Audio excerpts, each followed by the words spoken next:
Browns getting ready. Another game. Seems like every week we say they got to get a win. They do it. 1-3. They will travel to Washington, D.C. to play the Commanders. Former Browns defensive coordinator, interim head coach Gregg Williams, on what he's seen from the Browns so far this season. This is from the Come Get Some with Gregg and Blake Williams podcast. You know, the team looks fractured at times. It doesn't look like it's together. And I'm talking about from a physical, from a belief, from a toughness, effort and toughness standard. Okay. We have to play with more effort. We have to play with more toughness.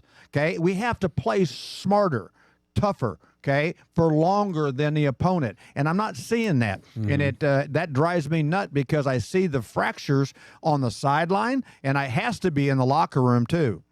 Yeah, I would agree with that. And so it's like goes back to like one more thing that you can't blame: injuries. Don't want to hear it. What did the Raiders have at injury wise? Oh Max my gosh, Crosby, Devontae Adams, they're top players. All those type of players as well too. And they don't have. I want to hear depth. They don't have the depth. How do you think Gardner Minshew is playing? Now let's welcome in Jeff Lloyd from the Lockdown Browns podcast. Jeff, you know, when you're losing, everything looks worse, and when you're winning, everything looks better.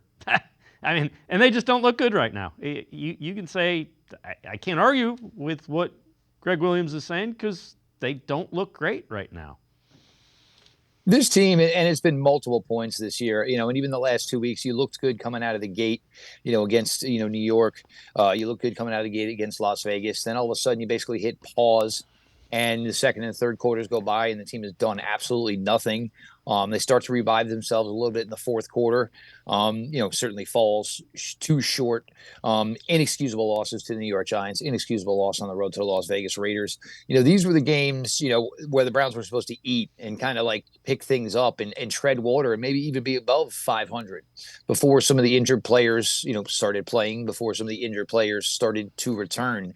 And, you know, look, luckily for them, you know, there's a lot of parity right now in the AFC overall, but it's just not been a very promising product right now. And it's hard to think, you know, that this team, you know, can actually find a way to remain competitive, because if you can't put together 4 quarters on the same day, you have a hard time believing that, you know, you're going to find a way to all of a sudden sustain things and start looking really, really good for 13 out of 14 straight weeks.